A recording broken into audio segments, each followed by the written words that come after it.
Bienvenue, on parle ce soir d'une pathologie lourde, en l'occurrence la maladie de Parkinson, deuxième maladie neurodégénérative, la plus fréquente après Alzheimer, deuxième cause du handicap d'origine neurologique. Parkinson touche de plus en plus de personnes dans le monde. La prévalence de cette maladie a d'ailleurs doublé au cours des 25 dernières années. La maladie s'aggrave au fil du temps. Il n'y a pas de traitement curatif, mais des thérapies et des médicaments qui permettent de réduire les symptômes. Parmi les symptômes, les tremblements, les contractions musculaires douloureuses et les troubles du langage. La maladie de Parkinson entraîne des taux élevés d'invalidité. Certaines personnes atteintes de la maladie développent également une démence. Comment vivre avec cette maladie? Le sport peut-il aider les patients à mieux supporter les raideurs et les tremblements? Quels sont les traitements disponibles pour améliorer le vécu des malades? Enfin, quelle est la place de la chirurgie dans la prise en charge de cette maladie? Pour en parler, j'ai le grand plaisir de recevoir ce soir professeur Miwa Sonia. Bonsoir. Bonsoir Sarah, on vous remercie pour l'invitation. C'est moi qui vous remercie de l'avoir accepté. Vous êtes neurologue, chef de service au niveau de l'EHS Chechel, bienvenue. J'ai également le grand plaisir de recevoir professeur Hichem Nessima, bienvenue. Merci. Vous êtes neurologue. Oui, vous êtes neurologue à l'EHU Eitidir à Alger. J'ai également le grand plaisir de recevoir ce soir professeur Tlibasouville, bienvenue. Merci pour l'invitation. Merci à vous de l'avoir accepté. Vous êtes neurochirurgien, chef de service au niveau du CHU de Blida. Et enfin, j'ai le grand plaisir de recevoir Madame Rahma Abrken. Vous êtes patiente atteinte de Parkinson. Bonsoir. Bonsoir, je vous remercie de m'avoir invité. C'est moi qui vous remercie d'avoir accepté gentiment de témoigner dans cette émission, de partager votre expérience. D'ailleurs, je vais commencer avec vous. Vous avez 65 ans, vous avez été diagnostiqué il y a une année, c'est exactement en février 2023. Qu'est-ce qui change dans notre vie lorsqu'on est diagnostiqué Parkinson, Madame Rahma? Qu'est-ce qui change dans notre vie? Déjà, notre projection dans le futur, parce que comme on sait que c'est une maladie neurodégénérative, on se dit qu'on va décliner petit à petit. On a énormément de problèmes à gérer son quotidien, parce qu'on est dans une lenteur dans les gestes.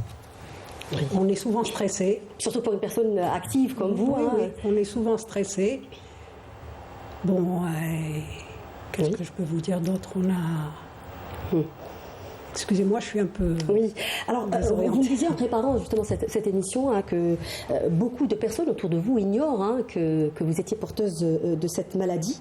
Vous pensez que Parkinson est un grand tabou encore aujourd'hui? Je pense, comme toutes les maladies neurodégénératives, je pense que c'est un grand tabou parce qu'on ne connaît pas. C'est une maladie que beaucoup de gens ne connaissent pas.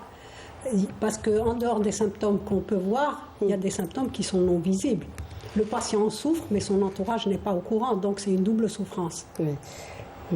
Alors, pour quasiment tout le monde, professeur Nviva, le Parkinson est associé à des tremblements, mais pas que. On va voir tout au long de cette émission, justement, que ce n'est pas le symptôme obligatoire. Et aussi que c'est une maladie de vieux, mais finalement, c'est pas tout à fait vrai. Qu'est-ce qu'on sait, finalement, aujourd'hui sur cette maladie?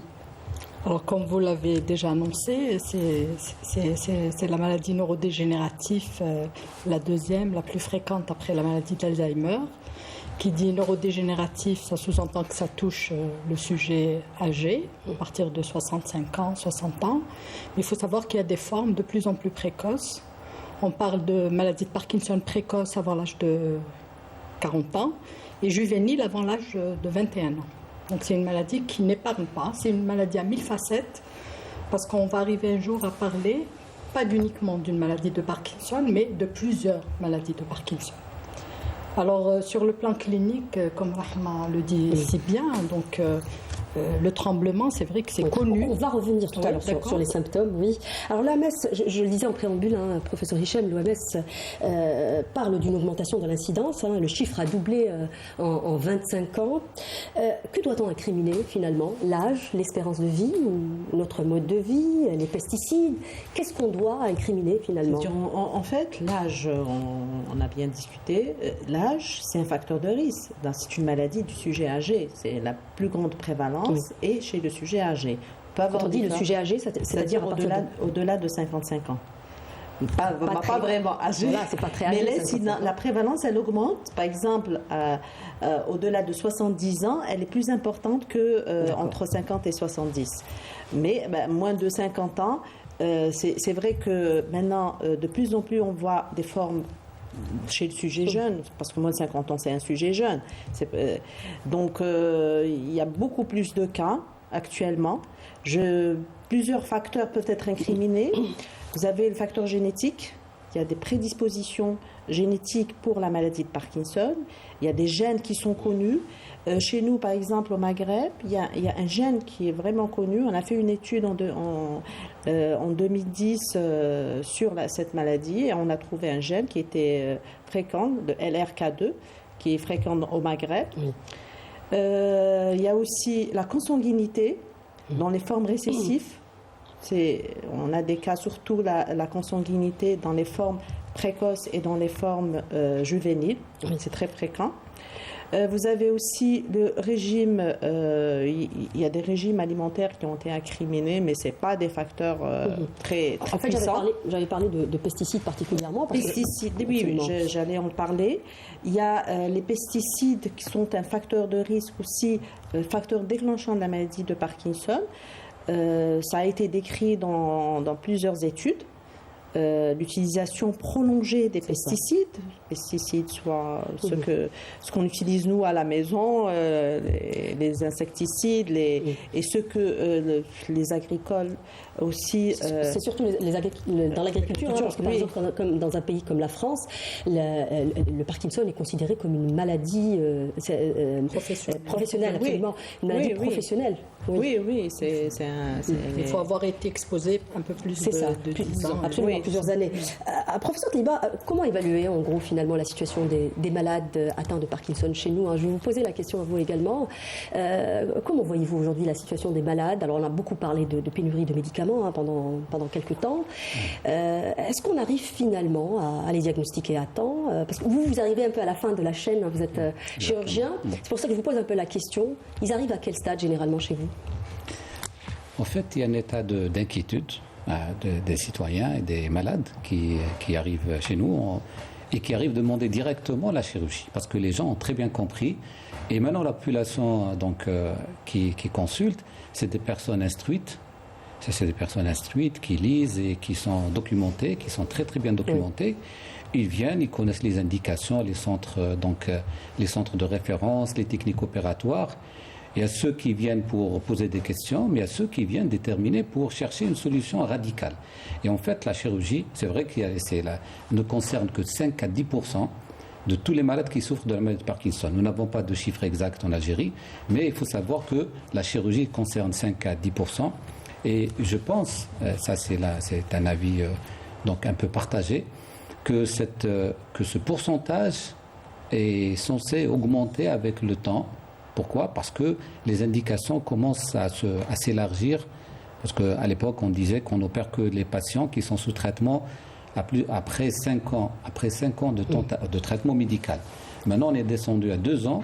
Et maintenant, si vous voulez, on négocie avec le patient. Parce que même s'il a le Parkinson, après 6 mois, et il vient et vous dit, j'arrive plus à supporter les médicaments. Et puis le médicament est fluctueux. Vous savez, le médicament, ce qu'on appelle la biodisponibilité. Quand on prend un médicament, il y a un moment où elle est au maximum dans le sang, donc on est bien. Après, il diminue. Et comment suivre le cycle de médicaments alors que la chirurgie, c'était une guérison permanente. La courbe, elle est en plateau. Donc, les gens ont compris et les indications à travers le monde commencent à changer. Et la chirurgie fonctionnelle, on parle de chirurgie fonctionnelle, de neurochirurgie fonctionnelle. C'est quoi la neurochirurgie fonctionnelle? Je vais terminer avec cette expression. C'est de changer le comportement ou certaines maladies, le comportement de manière générale, le comportement maladif bien sûr, à travers la chirurgie cérébrale. Et ce n'est pas seulement le Parkinson, on a le Parkinson, on a la psychochirurgie, maintenant on opère aussi les malades psychiatriques, anxiété, tentative de suicide, les TOC, etc., l'épilepsie, la douleur. Et la maladie de Parkinson fait partie de la rubrique donc de la neurochirurgie fonctionnelle qui prend de l'ampleur. Oui, mais vous n'avez pas répondu finalement à ma question. Comment voyez-vous en gros la prise en charge de nos malades? En un mot, on est en retard, on n'est pas en retard? Chirurgical. Mais je commençais par dire que la situation est inquiétante. Les gens viennent... D'accord. Madame Ahmed, justement, j'aimerais avoir le regard de la malade que vous êtes, parce que sur cette question, peut-être... j'ai envie de dire, en termes d'information, est-ce que vous, par exemple, vous, quand on vous a diagnostiqué, est-ce que vous étiez bien informé? Comment voyez-vous les choses pour les malades? Est-ce qu'ils sont informés, par exemple? Personnellement, je n'étais pas informée. C'est quand j'ai eu le diagnostic que j'ai cherché l'information. Mais en tout cas, quand vous allez chez votre neurologue, il vous donne le diagnostic et ça s'arrête là. Hein. Oui. Il vous donne le traitement. Vous n'avez pas été au bon neurologue. Été chez le bon neurologue. On a deux quand même qui communiquent très bien. Voilà. Oui. Je ne suis peut-être pas tombée sur le bon neurologue. Oui.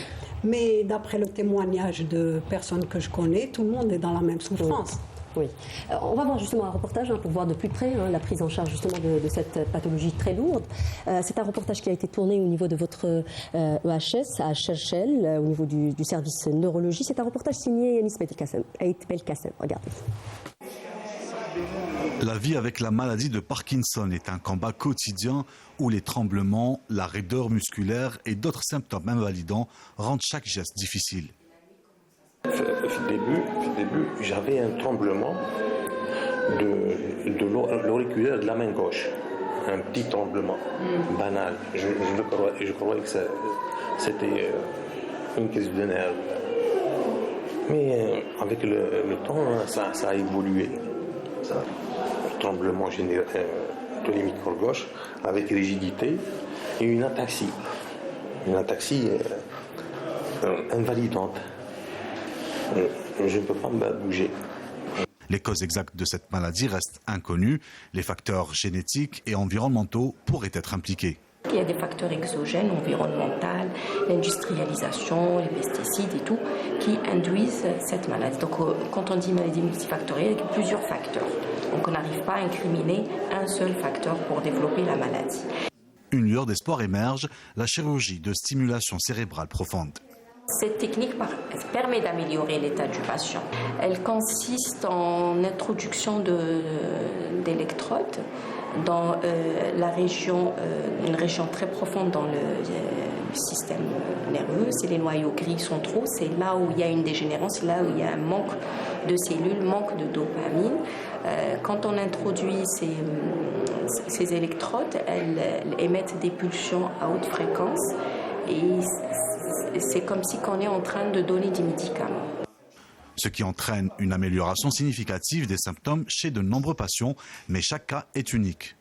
Il y a une sélection très rigoureuse, c'est-à-dire que le patient ne doit pas avoir des complications cognitives, qui peut adhérer au traitement déjà.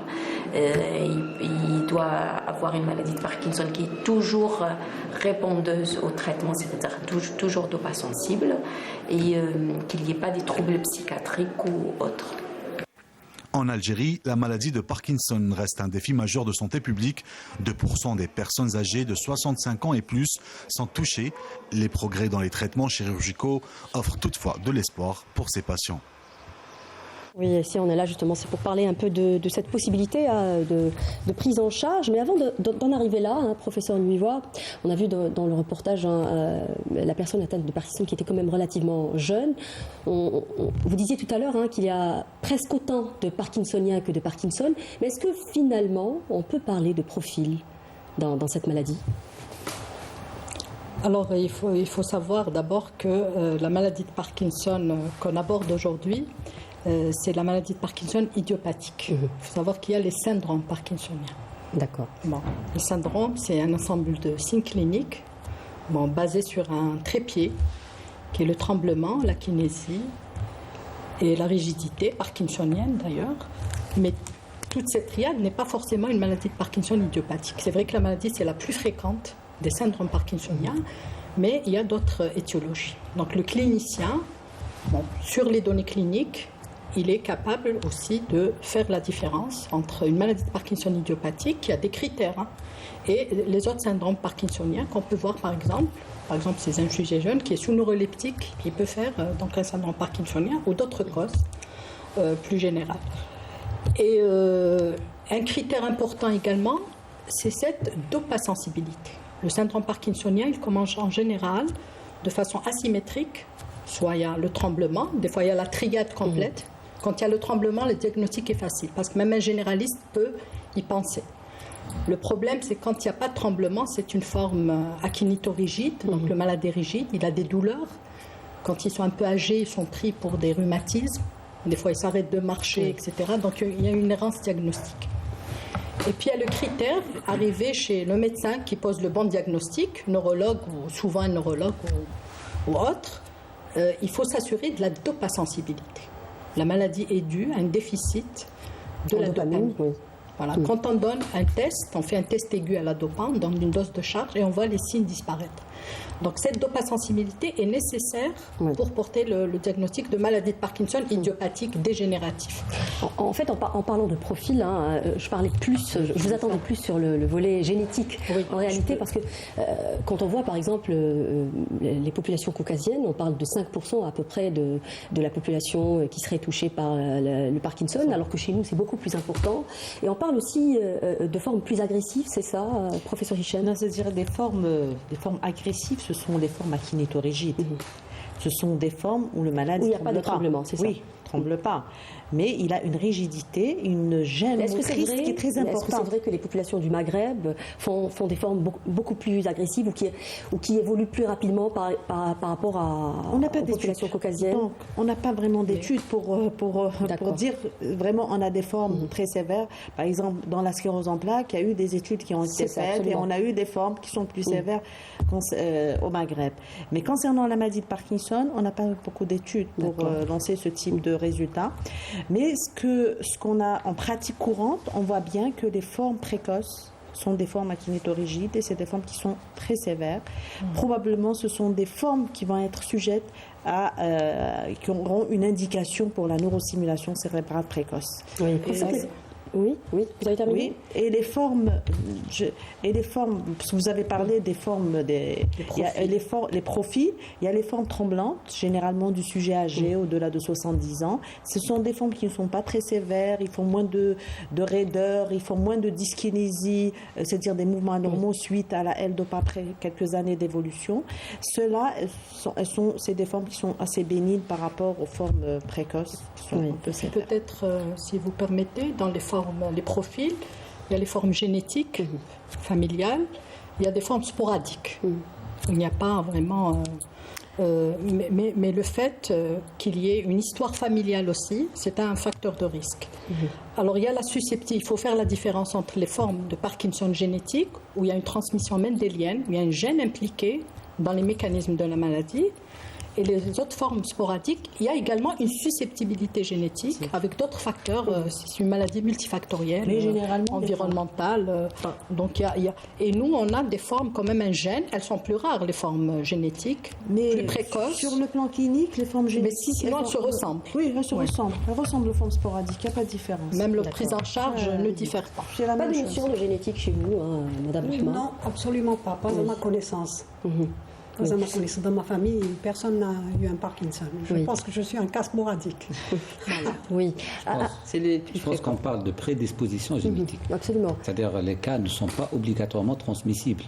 Mais il y a des facteurs, il y a un gène qui est là, qui est fragile. Il suffit qu'il y ait une mutation de ce gène pour déclarer la maladie. Et pas que le Parkinson. Nous avons beaucoup de prédispositions génétiques. En fait, on a parlé un peu de la triade à travers laquelle on va reconnaître cette maladie. Vous avez parlé des tremblements, des lenteurs et de la rigidité. Mais on parle aujourd'hui aussi de symptômes qui seront précurseurs, bien avant l'apparition des symptômes de la maladie. Professeur Tleba, on parle de perte d'odorat, par exemple. Effectivement, c'est une maladie qui touche le système nerveux central. Automatiquement, toutes les structures du cerveau pourraient être touchées à des degrés divers, et ça dépend comment.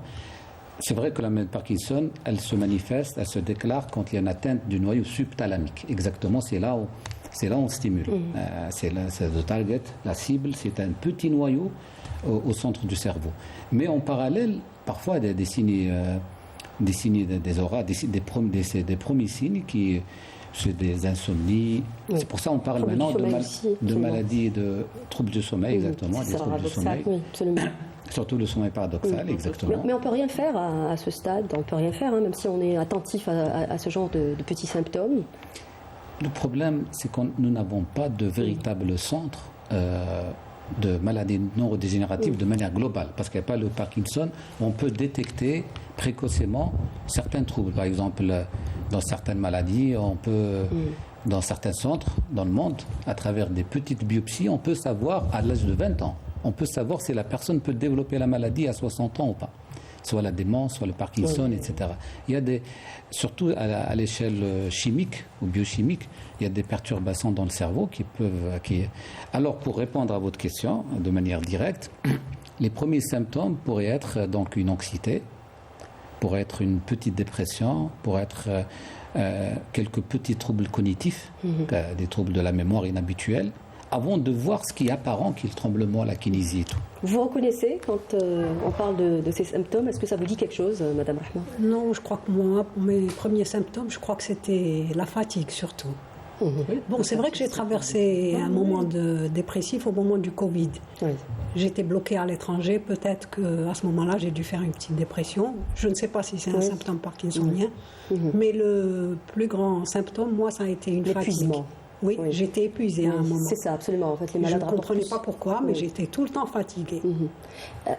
Madame Rahma, je voudrais peut-être expliquer aux gens qui nous regardent, parce que beaucoup de gens associent, comme je disais au tout début de cette émission, associent cette maladie uniquement au tremblement. Alors qu'il faudra peut-être expliquer que c'est une maladie très handicapante et très difficile à vivre. Aujourd'hui, par exemple, les gestes les plus simples, comme par exemple boutonner un chemisier, fermer ses lacets, écrire. Pour vous, heureusement, vous n'avez pas. Ma main directrice, c'est la droite. Et je tremble la main gauche, donc ça va, je ne suis pas... Mais voilà, parce que tout est moteur en réalité chez l'humain. Effectivement. N'est-ce pas? Effectivement, c'est surtout de la lenteur dans les mouvements. Effectivement, boutonner un chemisier, c'est pas pratique, surtout quand on est atteint du côté de la main directrice. Personnellement, c'est la main gauche, donc j'en souffre pas beaucoup, quoique... Il faut les deux mains pour faire des gestes cohérents. Voilà. Donc la motricité fine, c'est vrai qu'elle est très impactée. Par exemple, quand je veux faire un gâteau, ne serait-ce que pour étaler une pâte au rouleau, c'est compliqué. C'est pas très symétrique, on va dire. D'ailleurs, le symptôme le plus fréquent, c'est la micrographie. C'est-à-dire que l'écriture, elle devient très petite. Il y a des malades qui commencent par ça. Leur écriture, elle change de caractère. Mais moi, comme c'est là, j'écris de la main droite, donc je n'ai pas été impactée. C'est pas le tremblement, c'est pas à cause du tremblement. Non, c'est une manque de précision. C'est les mouvements fins qui sont. C'est là qu'il y a la motricité fine. Par exemple. Quel est le symptôme qui vous a poussé finalement à consulter? À consulter un neurologue, c'est le tremblement. En fait, j'avais une fatigue chronique pratiquement, mais j'ai pas mis ça sur le compte du Parkinson, bien sûr. Et en fait, c'est surtout le tremblement. Et un jour, quelqu'un de très proche de moi a remarqué que je tremblais de la main gauche. Et suite à ça, je suis allée voir un neurologue. C'est-à-dire, il faut dire que... avait commencé bien avant, j'imagine. Non, il faut dire que le tremblement, il est intermittent. Parfois, quand on est bien, quand on n'est pas stressé, il diminue. Avec le stress, ça augmente. Absolument. L'émotion. Quand on a des symptômes comme le tremblement, professeur Nuyoua, c'est que la maladie est déjà là depuis des années. Alors, il faut savoir que les symptômes, quand les symptômes moteurs apparaissent, c'est qu'il y a 50% des neurones qui ont déjà dégénéré. Et justement, il y a cette phase prodromale, et qu'il faut maintenant, qui est de plus en plus regardée par les scientifiques, pour poser des diagnostics plus précocement et chercher aussi des biomarqueurs, des marqueurs. C'est-à-dire le but là dans la maladie de Parkinson, même si on diagnostique très précocement, il n'y a pas de traitement curatif, c'est ça le problème. Il n'y a pas maintenant dans l'avenir. Même pour ralentir la maladie. Non, il n'y a pas. Tous les traitements qui existent, c'est des traitements symptomatiques. C'est-à-dire ça traite le symptôme. Donc l'avenir, c'est de trouver des traitements qui permettent de ralentir la dégénérescence neuronale. Donc là, ce serait très intéressant de faire le diagnostic très précocement parce qu'on peut guérir de la maladie. C'est ce que j'allais intervenir quand il a dit qu'on diagnostiquait par des biopsies et tout. J'ai dit en fin de compte, vu qu'il n'y a pas de traitement pour ralentir, ça servirait à quoi? Juste à inquiéter les patients un peu plus. Non, c'est pas pour inquiéter les patients. C'est-à-dire quand on fait un diagnostic précoce, le malade il sera au courant. Donc surtout c'est pour améliorer sa qualité de vie. S'il a des petits symptômes et tout avec le traitement, c'est pour l'améliorer un petit peu. C'est pas pour le stresser. Alors dans la maladie de Parkinson, le cerveau n'est pas atteint. C'est-à-dire, ça aussi, j'ai l'impression, c'est une autre difficulté, parce que le cerveau n'est pas atteint, mais on se voit, notre image de soi est atteinte, hein, vous pouvez confirmer ce que je dis. Oui, tout à fait. Et tout est moteur, encore une fois, parce que moi, personnellement, ça me choque. Un sourire est moteur, hein, docteur Nueva. Ouais. C'est-à-dire, même sourire, parler, les choses les plus simples, on risque de les perdre. Oui. Oui. Alors, Bon, dire qu'en fait, le cerveau n'est pas atteint, hein, ça, c'est-à-dire les atteintes, on ne les voit pas. Oui. Hein, avec les moyens je radiologiques veux dire, du qu'on a, moins on permet- au tout début. Mais le cerveau n'est pas, il est atteint parce qu'il y a une D'accord. dégénérescence, il y a une protéine anormale qui se dépose dans les neurones.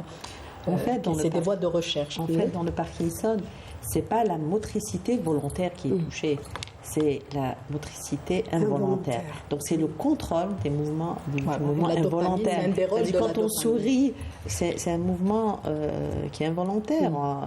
Quand vous voyez quelque chose qui vous plaît, vous souriez. Quand on marche, par exemple, on balance les bras, balancement des bras. c'est un mouvement involontaire. On le fait. Donc, c'est ce type de mouvements qui sont la mimique de la personne. On cligne des yeux normalement. Mais dans la maladie de Parkinson, il n'y a pas tout ça. Il y a ce contrôle qui ne se fait pas. On ne cligne pas. Donc, le visage, il devient figé. Oui. Alors, on a parlé on disait en préparant cette émission que l'une des plus grosses problématiques aussi de cette maladie, c'est l'errance diagnostique. Vous en avez souffert, Madame Rahma, puisque vous disiez que vous aviez une douleur à Oui, l'épaule. Au début, j'ai eu une douleur à l'épaule, mon premier symptôme. Après, j'ai mis ça sur le compte de Parkinson. Mais au départ, je ne savais pas, bien sûr. Je suis allée voir un rhumatologue, comme tout le monde, qui m'a prescrit des anti-inflammatoires. J'en ai pris pendant quelques temps, après j'ai arrêté, parce que je suis quelqu'un qui n'aime pas beaucoup les médicaments. On a compris. J'ai fait par contre beaucoup de sport. J'ai fait pas mal de natation. C'est vrai que c'est rentré dans l'ordre, hein. Donc, suite à ça, je n'ai pas accordé plus de crédit à ce symptôme. Oui. C'est quand j'ai commencé à trembler que... Oui. Pourquoi l'errance diagnostique? C'est compliqué de poser un diagnostic sur un malade Parkinson? Au début, si, quand il n'y a pas, Ce n'est pas des symptômes spécifiques, c'est oui, ça? s'il n'y a pas s'il n'y a pas d'akinésie importante, s'il y a une petite gêne motrice, s'il n'y a pas de tremblement, c'est vrai que il faut examiner. C'est le neurologue généralement que normalement un neurologue quand il voit le mal, même s'il n'a pas les grands signes, il y a des examens qui sont fins qu'on doit faire et on pourra faire. Mais l'examen est que clinique, hein? Oui, Oui. Et c'est pour ça qu'il faut connaître justement les signes non moteurs. Oui. Alors les signes non moteurs sont très très importants à connaître. Ils peuvent être de plusieurs catégories. Il y a les signes psychocognitifs, si on veut, avec des troubles de l'attention, de l'humeur, etc. Il y a les signes sensori douloureux, sensitivo-sensoriels, avec les douleurs pseudo-rhumatismales. Et puis il y a également les signes dits autonomiques, des sujets qui font par exemple de l'hypotension, qui font... et ces signes-là, maintenant, on les sépare. Hein. Ce qu'on connaissait bien, c'est les signes moteurs qui sont visibles, mais il y a les signes également cachés, non moteurs qui sont cachés. Oui. Et justement, c'est là qu'il faut s'attarder sur ça, auprès de la communauté médicale, auprès des patients, pour consulter, bien sûr. On ne va pas évoquer une maladie de Parkinson devant une douleur de l'épaule isolée, etc. Mais il faut un ensemble de signes qui peuvent nous alerter. Un patient qui demandait s'il fait de l'hyposmie, par exemple. Absolument. Rechercher des très facteurs intéressant. familiaux, de maladies dégénératives, de Parkinson. Mais on ne pense pas forcément à faire un questionnaire, hein, c'est ça, docteur Nueva? Et le problème, c'est que ces signes aussi, ils impactent la qualité de vie, autant que les signes moteurs. Absolument.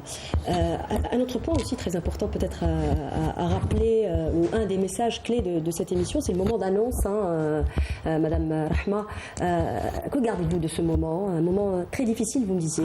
Oui, très très difficile. Je vous l'ai dit hier, pour moi ça a été un tsunami pratiquement. Oui. J'étais dévastée. D'abord, je ne m'attendais pas du tout à ce diagnostic. Je ne connaissais pas la maladie de Parkinson, sauf comme ça, en général, comme tout le monde. Je me voyais dépérir très rapidement, déjà. Comme je suis quelqu'un de très actif, ça m'a secoué. Mais bon, avec le temps, on s'y fait. On a de la résilience, on apprend à gérer son quotidien, gérer sa maladie, et puis on s'accepte. De toute façon, on n'a pas le choix. C'est ça. Est-ce qu'on est conscient de la brutalité de l'annonce, professeur Tleiba? Je parle des professionnels. Est-ce qu'ils sont conscients de la brutalité de l'annonce? En fait, l'approche, elle est très très importante. Je vous ai dit, chez nous, les patients viennent à un stade déjà où ils sont inquiets. Ils s'attendent à ce que le médecin leur pose un diagnostic. Ils viennent pour chercher un diagnostic. Quand on parle de tremblement, là, juste pour revenir au tremblement, qui est le symptôme le plus apparent, parce qu'il vient Absolument.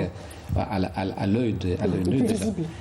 Le tremblement, il n'y a pas que le tremblement parkinsonien, il y a les tremblements d'attitude, il y a les tremblements émotionnels, il y a plusieurs types de tremblements. Donc le patient, il vient, il est inquiet, je tremble, je ne sais pas pourquoi.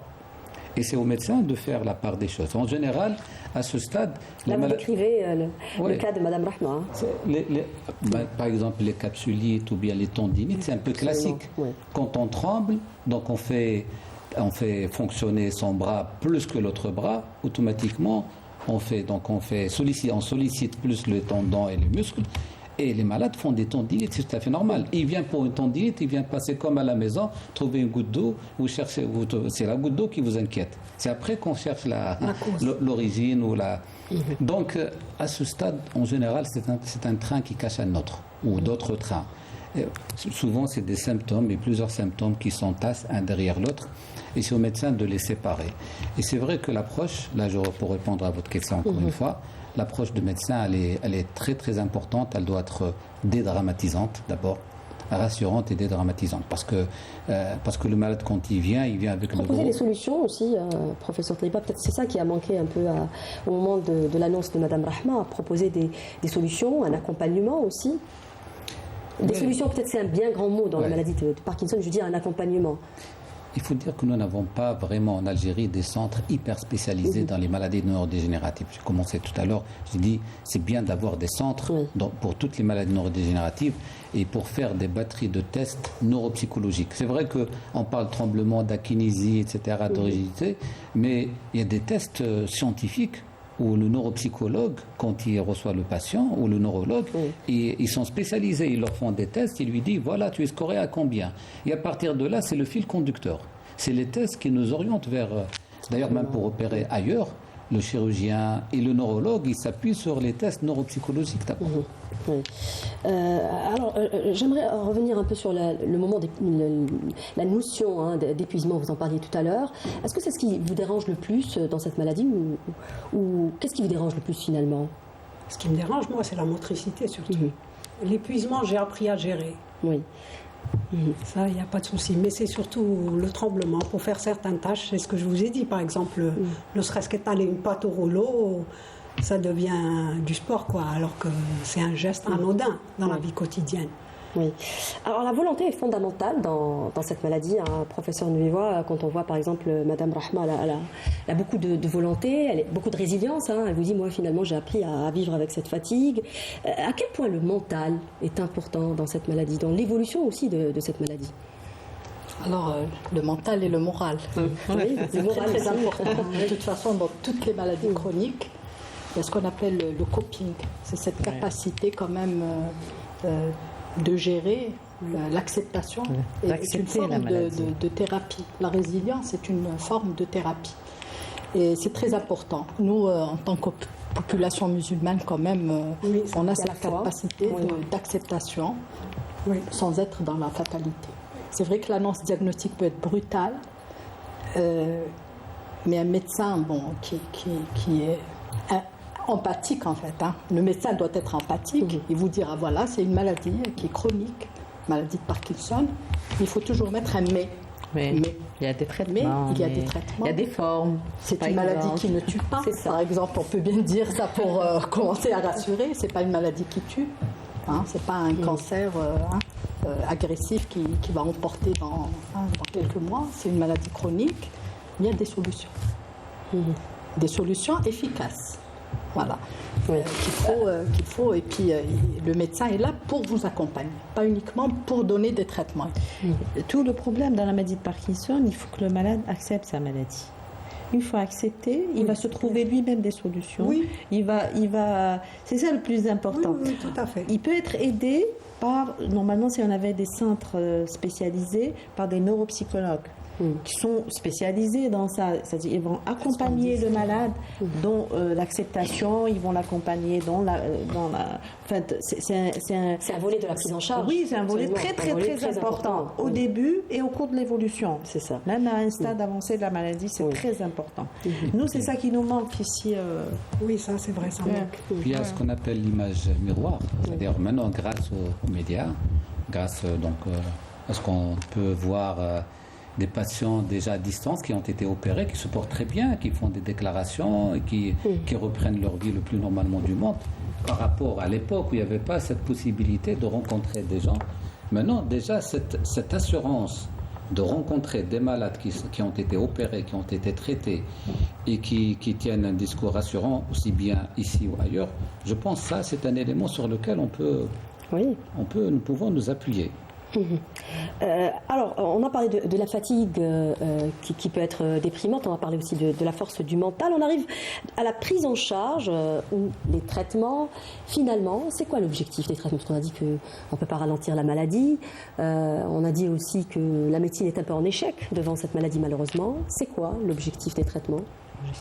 L'objectif, c'est d'améliorer la qualité de vie du patient, d'améliorer les symptômes. En fait, c'est un traitement symptomatique.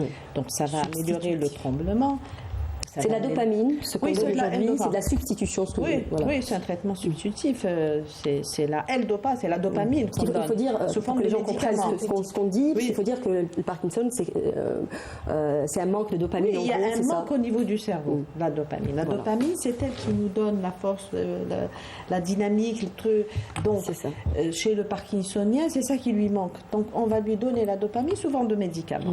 Donc, ça va améliorer les symptômes qu'il a. Soit que ce soit le tremblement, que ce soit la lenteur, que ce soit la gêne motrice, la fatigue, tout ça, ça va améliorer un petit peu.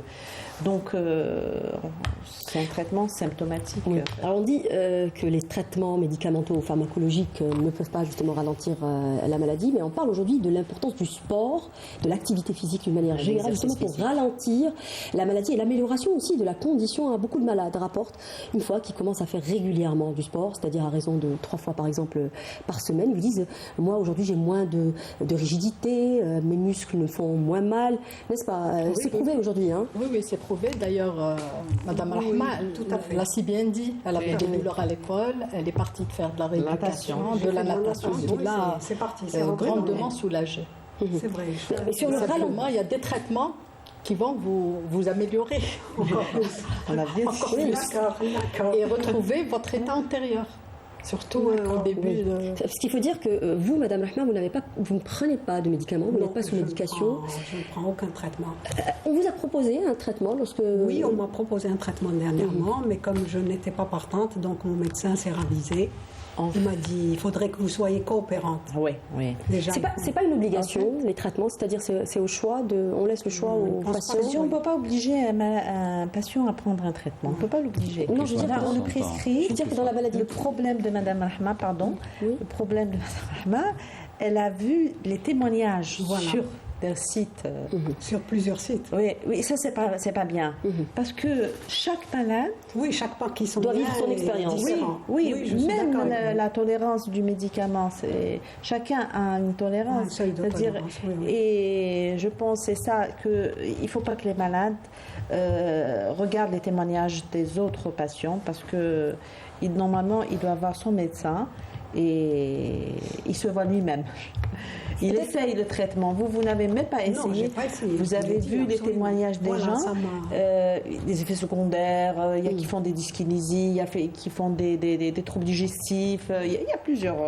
Mais ça, c'est fréquent. Les effets secondaires, c'est quand même. C'est connu quand même. Mais c'est pas tout le monde qui les fait. D'ailleurs, si vous voyez, si on voit la notice de tous les médicaments, il vous cite tous les effets secondaires. Mais ça ne veut pas dire que tous les patients vont en les faire. Il y a des patients qui ne font pas d'effets secondaires. Les effets bénéfiques sont plus importants que les effets secondaires. Il y a beaucoup de patients qui sont satisfaits. Ils ne sont pas rapides parfois, professeur Tléba. Peut-être que c'est ça aussi qui amène les gens. Il y a des patients qui ont pas maladie Parkinson, ils travaillent toujours. Ils sont actifs. Oui. Donc ça, c'est très important. Qui gagnent en bien-être. C'est vrai que peut-être que le bénéfice n'est pas visible rapidement aussi, professeur Michel, quand on prend le traitement. Parfois, le bénéfice, il est très visible. Parfois, les patients, ils sont très satisfaits. D'ailleurs, Ils représentent combien les malades satisfaits? Plus de 60%. Hein. D'accord. C'est tous les patients, en fait. Ouais. Dans la maladie de Parkinson idiopathique, il y a cette dopasensibilité. C'est Donc, pour a ça. priori, tous les patients sont répondants. Oui, c'est ça. D'ailleurs, quand les malades ne c'est un test. s'améliorent pas, On va les premiers chercher. temps, on remet en question Le la maladie de diagnostic. Parkinson idiopathique. Oui. Oui, vous Donc, disiez tout à l'heure. forcément, il y a une phase de bien-être où vous retrouvez votre état antérieur. C'est pour ça qu'il va Et ça peut durer plusieurs années, ça dépend.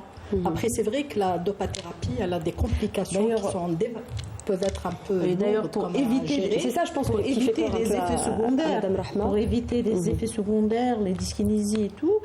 D'ailleurs, les recommandations est de débuter la L-Dopa, le traitement, à de faibles doses. Il ne faut pas donner au début de grandes doses, parce que si on donne de grandes doses au début, c'est vrai que le malade il sera extra, il va être très bien amélioré, mais rapidement, après 2-3 ans, il va faire des effets secondaires. Professeur Hicham, est-ce que vous ne pensez pas, parce qu'il y a quand même certains médecins qui vous diront que peut-être traiter au tout début la maladie de Parkinson ou chez un patient qui ne veut pas prendre de traitement, ceci n'est pas obligatoire. Peut-être qu'elle elle n'éprouve pas le besoin de... elle tolère ses D'ailleurs, dans la symptômes, c'est maladie ça? de Parkinson, on traite quand ça gêne. Si un malade il vient avec un petit tremblement qui n'est pas gênant, on ne traite pas. Même le médecin, il ne va pas traiter. Oui. On va conseiller une kiné. Qu'est-ce qu'on peut conseiller à la place? Bien sûr. C'est surtout dans la maladie de Parkinson, sur le plan kinésithérapeute, il faut améliorer l'équilibre des raideurs articulaires et tout. Mais c'est surtout l'équilibre qu'il faudra travailler. Oui. On a fait la natation. C'est un exercice qui est c'est un sport qui est complet. Donc, Beaucoup de marches aussi. Oui. On recommande de faire beaucoup de oui, marches. la marche. Oui. Professeur Nuliwa, alors on a parlé des médicaments de première intention, hein, on a parlé de dopamine, de substitution en dopamine. Ils sont disponibles, les traitements, aujourd'hui, parce qu'on avait eu une période quand même de pénurie. Alors, les traitements, on en a, mais on n'a pas tout. Oui. On n'a pas tous les traitements. D'accord. Alors, avant l'attitude était chez un sujet qui est atteint d'une maladie de Parkinson jeune. On ne commence pas par la dopathérapie. Il y a ce qu'on appelle les agonistes dopaminergiques. Il y a des molécules qui ont le même effet que la dopamine et qui donneraient moins d'effets secondaires. Là, il y a une panoplie de médicaments. On a peut-être le tiers ou pas tout. Et maintenant, l'attitude, On les avait ou pas? Maintenant, on en a de plus en plus. D'accord. Donc, Donc ça s'améliore. La pompe? La pompe, non. Malheureusement, La pompe à La pompe à dopamine? la pomorphine, oui. la pomorphine, le dopant. Oui. On n'a pas encore. Mais ça, c'est en deuxième intention, c'est ça? C'est quand les traitements ne fonctionnent plus? Quand il y a des complications, des fluctuations liées au traitement. D'accord. C'est-à-dire, c'est après la chirurgie. D'abord la neurostimulation, ensuite c'est quand il y a une contre-indication à la neurostimulation qu'on indique la diodopa, la pompe. Alors la chirurgie, à quel moment on va parler de chirurgie? Au tout début ou pas finalement? Alors vous en avez touché un mot tout à l'heure, hein, vous disiez que l'indication était d'attendre 5 ans au tout début, mais aujourd'hui ça a changé. Oui. Maintenant, ça a changé. D'abord, il n'y a pas que la chirurgie. Il y a des techniques. Il y a des techniques donc, agressives, comme la destruction des noyaux subthalamiques et des noyaux gris centraux. Il y a la radiochirurgie à la gamma knife. Il y a certains centres qui font directement de la radiothérapie ciblée, bien ciblée. Il y a d'autres centres qui font donc le traitement. Les objectifs, c'est toujours hein, de lutter contre les symptômes. Les objectifs sont les mêmes. Toujours hein. lutter contre les symptômes. Il y a d'autres centres qui font donc qui bombardent ces noyaux gris centraux avec des ultrasons. Maintenant, la nouveauté dans le centre de référence international qui s'appelle Clinatech à Grenoble, qui a été initié par Alim Benabid, c'est de mettre des sondes au centre du cerveau, exactement au noyau subthalamique, et de lancer des rayons infrarouges. Et ça donne très bien chez les chimpanzés, dans in vivo. Mais ce qui est conventionnel, c'est de mettre des sondes, de l'électricité, dans un noyau bien précis, à travers des électrodes, on les introduit le patient. On l'expliquait tout à l'heure dans le reportage, hein, la stimulation cérébrale profonde. On l'appelle la stimulation, les DBS. Mais est-ce qu'on a accès finalement à cette technique hein? Il y a eu récemment au niveau de l'hôpital de Churchill quelques expériences qui ont très bien marché hein, pour certains malades. Si On parle d'une manière générale. Est-ce que les malades algériens ont accès à cette technique? Malheureusement, c'est le nœud de la question, un des nœuds de la question. Le premier centre de référence, c'était Ismaili, à l'époque, qui avait démarré, ils avaient opéré beaucoup de malades. Mais quand je dis beaucoup de malades, c'est relatif. Ils ont opéré peut-être 100 ou 150 malades. Mais ça, il y a longtemps, quand même. Il y a longtemps. Parce qu'il faut dire que c'est une... 2010. Parce qu'il faut dire que c'est une technique quand même qui existe depuis 20 ans. Hein. 20 ans, une vingtaine d'années. La maladie existait depuis toujours, on donnait toujours des médicaments et de plus en plus la chirurgie qui s'impose. Oui. Et les indications de la chirurgie ou de la chirurgie fonctionnelle, du traitement fonctionnel commencent à s'imposer. Donc il y avait à l'époque Ismaili qui avait démarré, Blida, petite expérience. Après Mustafa et actuellement Cherchel qui démarre, c'est bien, mais ça reste très très timide. Ça ne répond pas du tout à l'afflux de patients, à la demande des patients. Oui, parce qu'il faut dire aujourd'hui, hein, c'est encore une fois un des messages de cette émission, que ça peut changer la vie hein, pour un malade, n'est-ce pas? Oui, c'est sûr, ça va changer la vie. Oui. Je voulais rajouter quelque chose. Dont vous parlez tout à l'heure de l'indication très précoce. Le problème de la maladie de Parkinson, on ne peut pas l'indiquer à la première année ou la deuxième année, parce que là, il y a toujours les diagnostics différentiels, parce que pour faire la neurostimulation, il faut être sûr que c'est une maladie de Parkinson. Maintenant, c'est vrai qu'il a bien dit, professeur Kleba, qu'avant c'était plus de 5 ans, bonne réponse à la L-DOPA, maintenant moins, parce que maintenant il y a... C'est-à-dire une réponse au traitement. Hein, il y a des explorations, il y a des examens complémentaires, des IRM, des scanners, un DAT scan, donc qui permet de dire est-ce que la tête elle est pré-synaptique, c'est-à-dire avant le striatum, et c'est une maladie de Parkinson, ça permet de... Donc il y a des examens qui nous disent que c'est une maladie vraiment une maladie de Parkinson, pas un syndrome parkinsonien. Donc en pratique, c'est un peu difficile en pratique, donc on pratique généralement. Quand le malade, on doit avoir la dopasensibilité, une durée d'évolution moins de 2-3 ans, une bonne réponse. Là, vous êtes en train de parler des critères d'éligibilité, c'est-à-dire les personnes qu'on peut opérer, Non, pour dire, comme ça, les gens, parce que s'ils entendent ça, ils vont me dire dès le début, tout le monde a accès à la neurostimulation. En fait, non, c'est pas tout le monde. Il y a des indications qui sont bien précises. Et les personnes âgées peuvent être moins candidats. de 70 ans. D'accord. Donc déjà l'âge peut être un frein. Oui. Pourquoi? Parce qu'il y a l'atrophie cérébrale, donc il faut avoir une IRM qui est tout à fait normale, il n'y a pas d'atrophie, il y a les tests neuropsy qui doivent être normaux, il n'y a pas de troubles cognitifs, donc on recherche tout ça dans les indications de la neurostimulation cérébrale. C'est un peu dynamique quand même. Mais à l'étranger, vous savez, maintenant la gériatrie qui se développe, les maladies neurodégénératives rentrent dans le cadre global des maladies gériatriques. C'est la neurogériatrie, comme la cardiogériatrie, la pneumogériatrie, etc. Donc, 70 ans, même plus, on opère. À l'étranger, ils opèrent. Hein. 70 ans, en Suisse, l'espérance de vie, elle est à 87 ans. Alors, je voudrais revenir sur une précision. Pas tous les centres. La réponse. Oui, il ne reste pas beaucoup de temps. Oui, allez-y. Concernant les indications, c'est vrai que 5 à 10% des malades du quota global des Parkinsoniens, on les opère, mais les meilleurs malades, c'est ceux qui répondent au traitement médical. La bêtise, c'est de ne pas... L'erreur, c'est de ne pas... Non, mais elle l'a expliqué, hein, professeur Hicham, elle a dit que parce qu'à l'époque, on se disait, il faut 5 ans de traitement. Quand il y a une résistance au traitement, on va aller... S'il y a une résistance au traitement médical, il y aura aussi une résistance au traitement chirurgical. Il faut expliquer aussi... l'intérêt... Il faut expliquer aussi que la neurostimulation, que le malade les opérer, il continue à prendre un traitement. C'est pas un traitement. Oui, mais on diminue les doses. C'est un grand avantage déjà.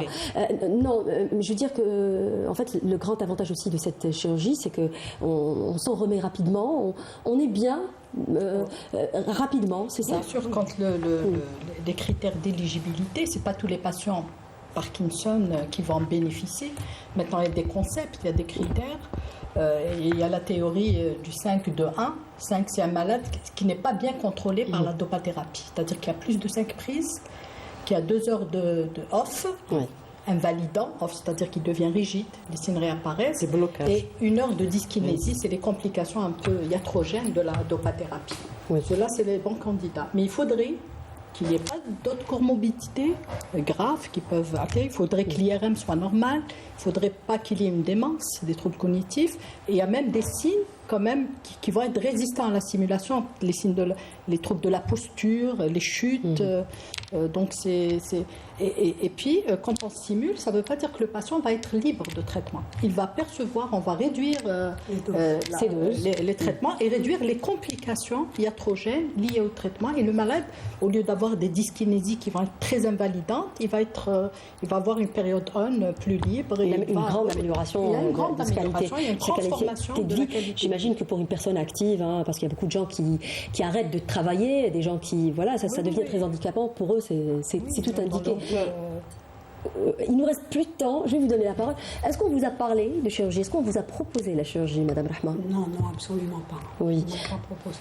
Bon, je ne suis pas candidate puisque je n'ai pas pris de L-Dopa déjà. Il faudra commencer par prendre le traitement, justement. Il faudra commencer par prendre le traitement. Donc, je voulais uniquement rajouter, dire que chez nous, c'est pas, il y a les compétences, il y a des services de neurochirurgie, il y a plusieurs services qui peuvent faire cette chirurgie, cette technique, mais notre problème, c'est le neurostimulateur. Ça coûte cher, c'est ça le problème. C'est une question de coût. Il faudra peut-être que les autorités publiques comprennent qu'il s'agit d'un investissement, parce qu'on parle, on relève tout le temps cette problématique de coût, mais en santé, il faudra parler d'investissement.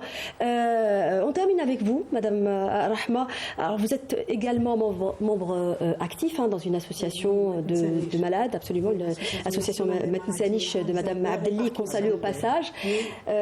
Alors, le but de ce type d'association, finalement, de ne pas se sentir seul, de militer justement pour les droits des malades? Dites-nous. Surtout militer pour... Bon, dans un premier temps, ne pas se sentir seul, parce que, comme je vous l'avais dit, quand le diagnostic est posé, le malade est confronté à lui-même. Il n'y a pas de neuropsychologue, alors que la prise en charge devrait être pluridisciplinaire. Absolument. Il devrait y avoir un kiné, une psychomotricienne, un orthophoniste. Il est livré à lui-même, le malade.